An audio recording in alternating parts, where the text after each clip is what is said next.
আলহামদুলিল্লাহি রাব্বিল আলামিন ওয়াসসালাতু ওয়াসসালামু আলা সাইয়্যিদিল মুরসালিন আম্মা বা'দ আউযু বিল্লাহি মিনাশ শাইতানির রাজিম বিসমিল্লাহির রহমানির রহিম আসসালাতু ওয়াসসালামু আলাইকা ইয়া রাসূলুল্লাহ ওয়া আলা আলিকা ওয়া আসহাবিকা ইয়া হাবিবাল্লাহ আসসালাতু ওয়াসসালামু আলাইকা ইয়া নবিয়াল্লাহ ওয়া আলা আলিকা ওয়া আসহাবিকা ইয়া নূরাল্লাহ। আপনাদের সামনে আবারও উপস্থিত হয়েছি অনুষ্ঠান কুসংস্কার নিয়ে। দর্শক, আজকে আমরা আলোচনা করব আমাদের সমাজে প্রচলিত কিছু কুসংস্কার নিয়ে, যেগুলোর কারণে মানুষের বিভিন্ন রকম সমস্যা হয়ে থাকে। যেমন আমি নিজের অভিজ্ঞতার কথাই বলি। আমি ছোটোবেলায় একবার আমরা যেটা মাছরাঙা পাখি বলি, সেরকম কিছু মাছরাঙা পাখি আছে। সাধারণত মাছরাঙা পাখি ছোট, তো কিছু মাছরাঙা দেখা যায় যেগুলো আকারে বড়, এবং সেগুলো যখন বিভিন্ন ওদের সুরে ডাকাডাকি করে, তো অনেকের হয়তো সেটা ভয়ও অনুভব হয়।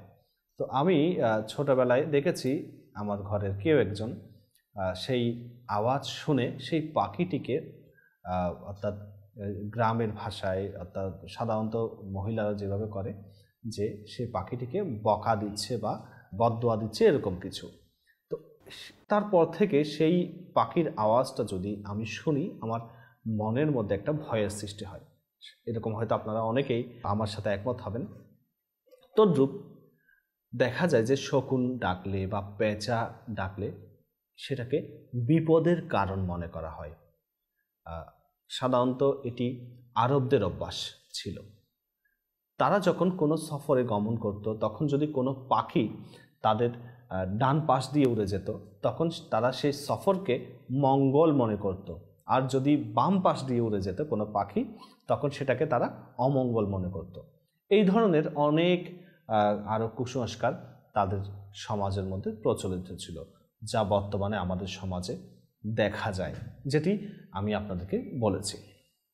হুজুর সাল্লাল্লাহু আলাইহি ওয়াসাল্লাম ওইসব সন্দেহকে, ওইসব কুসংস্কারকে দূরীভূত করেন। দর্শক, একটি পাখির নাম হচ্ছে হাম্মা। এই পাখিটিকে অনেকে পেঁচাও বলে থাকে, অর্থাৎ অনেকে বলেছেন এই পাখিটি হচ্ছে পেঁচা।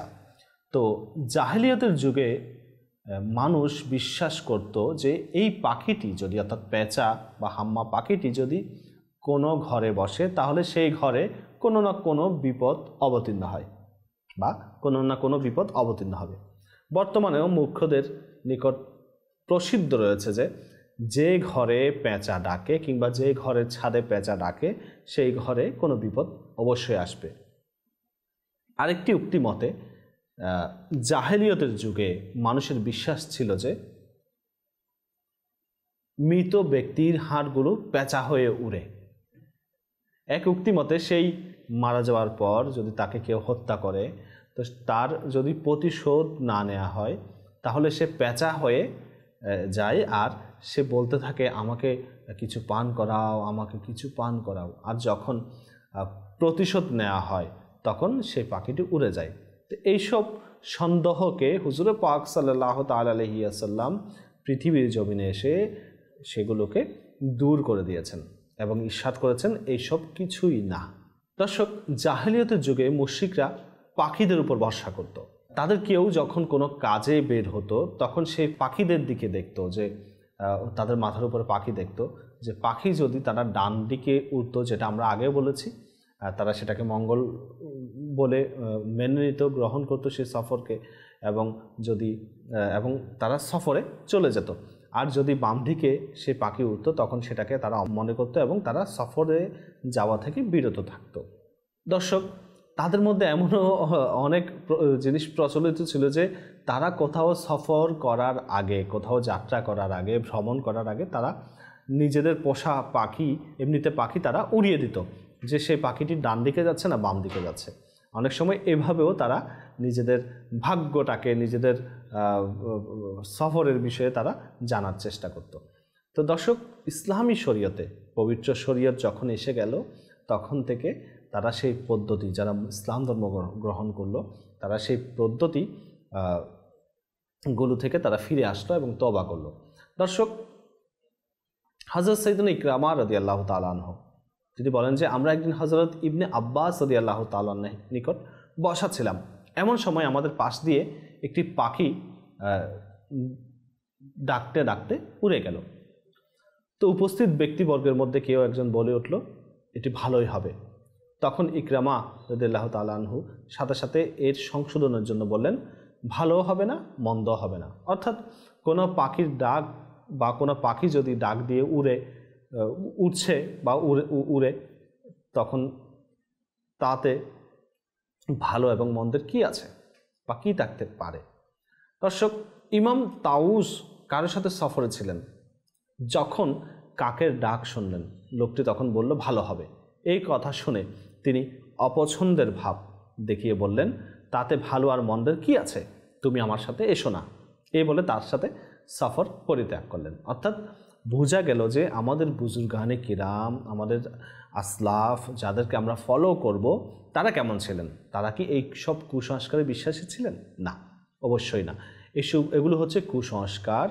আসলে বিভিন্নভাবে আমাদের সমাজে, আমাদের ধর্মের মধ্যে এসেছে।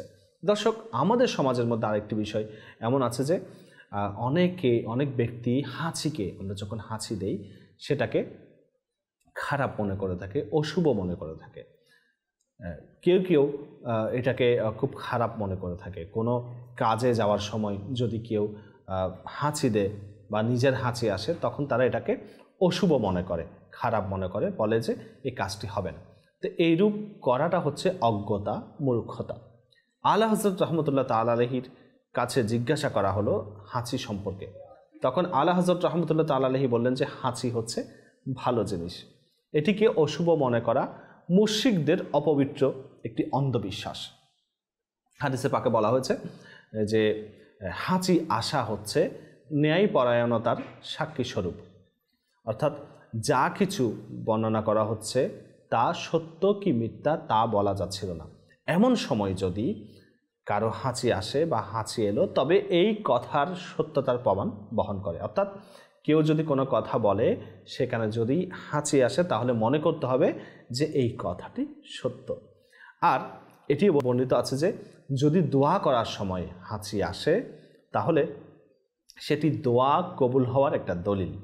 মোট কথা, হাঁচি হলো একটি পছন্দনীয় জিনিস। জি হ্যাঁ, তবে হাঁচি যদি নামাজে আসে, হাদিসে পাকে বলা হয়েছে, হাদিসে পাকের সারমর্ম, সেটি শয়তানের পক্ষ থেকে এসেছে বা শয়তানের পক্ষ থেকে বলে গণ্য করা হয়েছে।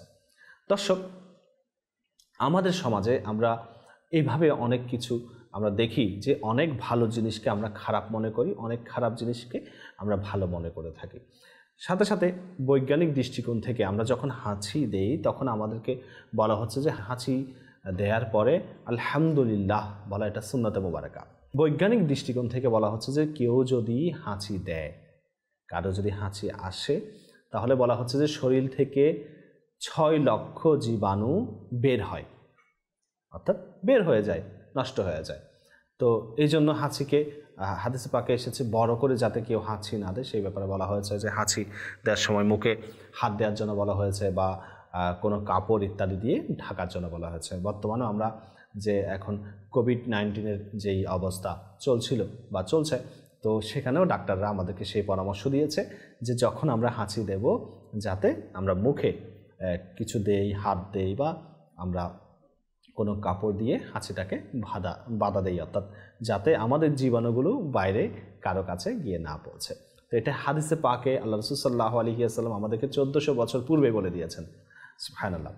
দর্শক, একটু ভেবে দেখুন, প্রিয় নবী সাল্লাল্লাহু আলাইহি ওয়াসাল্লাম যেখানে হাঁচিকে ন্যায়পরায়ণতার সাক্ষী বলেছেন, উপাধি দিয়েছেন, সেখানে এরকম উত্তম একটি বিষয়, অর্থাৎ হাঁচিকে কিভাবে আমরা অশুভ মনে করতে পারি। তাই যারা এই ধরনের বিশ্বাস রাখে যে হাঁচি একটি অশুভ ইঙ্গিত বা অলক্ষণের জিনিস, তাহলে তাদেরকে তওবা করা উচিত। আল্লাহ তাআলা মুসলমানদেরকে সুন্নতের অনুসারী হওয়ার এবং শরীয়তের অনুসরণ করার তৌফিক দান করুক, আমিন। দর্শক, আমাদের সমাজে আরেকটি রীতি প্রচলিত আছে অনেক জায়গায়, সেটি হচ্ছে যে কেউ মারা যাওয়ার পর তাকে যেই পাত্র দিয়ে গোসল করানো হয়, বিশেষ করে কলসি দিয়ে যদি গোসল করানো হয়, আর বিশেষ করে আগের যুগে কলসি ছিল মাটির তৈরি, তো সেই কলসিটিকে, সেই পাত্রটিকে ভেঙে ফেলা হতো বা সেটিকে ডেস্ট্রয় করা হয় বা হতো। তো সেটা একটি কুসংস্কার। আলা হযরত রহমতুল্লাহ তাআলা আলাইহিকে যখন এই ব্যাপারে প্রশ্ন করা হলো যে মৃতকে গোসল দেওয়ার পর কলসি, বদনা ইত্যাদি ভেঙে ফেলা শরীয়তে কি জায়েজ আছে না নেই, তখন আলা হযরত রহমতুল্লাহ তাআলা আলাইহি চমৎকার উত্তর দিলেন। বললেন যে এইরূপ করা হচ্ছে গুনাহ, বিনা কারণে সম্পদ নষ্ট করা, সেগুলো যদি নাপাকও হয়ে যায় তবুও পাক করে নেওয়ার সুযোগ রয়েছে। আর হাদিসে পাকে ইরশাদ হয়েছে যে আল্লাহ তাআলা তিনটি জিনিসকে অপছন্দ করে থাকেন। একটি হচ্ছে অযথা বকবক করা, অত্যাধিক জিজ্ঞাসাবাদ করা এবং সম্পদ বিনষ্ট করা। দর্শক, বিশেষত যে বদনা বা কলসি দিয়ে কোনো মৃত ব্যক্তিকে গোসল করানো হয়েছে বা গোসল দেওয়া হয়েছে এবং সেগুলো যদি এই ধারণা রাখা হয় যে সেগুলো অশুভ হয়ে গেছে, তাহলে এইটি হচ্ছে আসলে সাধারণত আমাদের এই উপমহাদেশের কিছু অমুসলিমদের, কিছু মুশরিকদের ভ্রান্ত একটি বিশ্বাস, একটি কুসংস্কার। দর্শক, আরেকটি কুসংস্কার আমাদের সমাজে প্রচলিত আছে, সেটি হচ্ছে যদি অনেকের সন্তান মারা যায়, সন্তান যদি না বাঁচে বা প্রথম সন্তান যদি মারা যায় বা একের পর এক যদি সন্তান মারা যায়, সন্তানকে যদি বাঁচাতে না পারে বা মারা যায়, তাহলে তার কানকে ফুটো করে দেওয়া হয়। সেটা যদি পুরুষ হয় তাও ফুটো করে দেওয়া হয়, মহিলা হলে তো ফুটো করাই হয়। তো পুরুষের ক্ষেত্রে অনেক সময় দেখা যায় যে পুরুষকে কান ফুটো করে দেওয়া হয় কানে, আবার অনেককে কান ছিদ্র করে সেখানে অলঙ্কারও পরানো হয়। দর্শক, মুসলমানদের জন্য বা পবিত্র শরীয়তে রয়েছে যে কোনো পুরুষ যদি কোনো গহনা পরে সেটা মুসলমানদের জন্য নিষেধ রয়েছে। বিশেষ করে স্বর্ণের কোনো যদি অলঙ্কার কোনো পুরুষ নিজের গায়ে দেয় তাহলে সেটা হারাম বলা হয়েছে। হাদিসে পাকে এসেছে, হুজুর পাক সাল্লাল্লাহু আলাইহি ওয়াসাল্লাম হাদিস শরীফের সারমর্ম, এক ব্যক্তির আঙ্গুলে একটি স্বর্ণের আংটি দেখলেন। হুজুর পাক সাল্লাল্লাহু আলাইহি ওয়াসাল্লাম সেটি তার আঙ্গুল থেকে খুলে দূরে ছুঁড়ে ফেললেন। তো এই থেকে বোঝা যায় পুরুষদের জন্য স্বর্ণ পরা বা গহনা পরা সেটা গুনাহের কাজ। দর্শক, তো এই থেকে বুঝতে পারলাম যে আমরা একটি জিনিস, যে আমাদের কারো সন্তান বাঁচছে না, মারা যাচ্ছে, কিন্তু এরপরও তাকে একটি স্বর্ণ দিয়ে বা তার কান ফুটো করে চেষ্টা করা হয় যে সন্তান বাঁচানোর। দেখুন, সন্তান কে বাঁচাবে? সন্তান বাঁচাবে আল্লাহ তাআলা। আল্লাহ তাআলা যদি আপনার ভাগ্যে সন্তান লিখে রাখেন, সেই সন্তানের যদি দীর্ঘ হায়াত লিখে রাখেন, তাহলে অবশ্যই সে বাঁচবে, দীর্ঘ হায়াত পাবে। কিন্তু যদি আপনি শরীয়তের সীমানা থেকে বের হয়ে নিজে কিছু করতে যান, তাহলে সেটা গুনাহের ভাগীদার হবেন।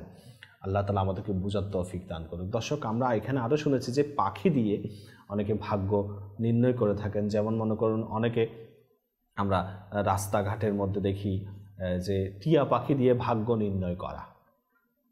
তো টিয়া পাখিকে খাঁচা থেকে বের করে সে একটি কাগজ উঠাবে, সেটা পরে দেখবেন যে সেখানে কি আছে। তো এটা দিয়ে অনেকে ভাগ্য নির্ণয় করতে চায় বা পাখির উপর ভরসা করে। দর্শক, মুসলমান হিসেবে আমাদের উচিত আল্লাহ তাআলার উপর ভরসা করা। আর আল্লাহ তাআলা হচ্ছেন উত্তম ভরসাকারী, অর্থাৎ যিনি যার উপর ভরসা করা যায়। কেননা এই মহাবিশ্ব আল্লাহ তাআলা সৃষ্টি করেছেন, আমাদেরকে আল্লাহ তাআলা সৃষ্টি করেছেন, তিনি যেভাবে চান সেভাবে হবেন। তো আল্লাহ তাআলা আমাদেরকে বুঝার তৌফিক দান করুক এবং আল্লাহ তাআলার উপর ভরসা করার তৌফিক দান করুক। দর্শক, হয়তো আমরা আপনাদেরকে বুঝাতে পেরেছি।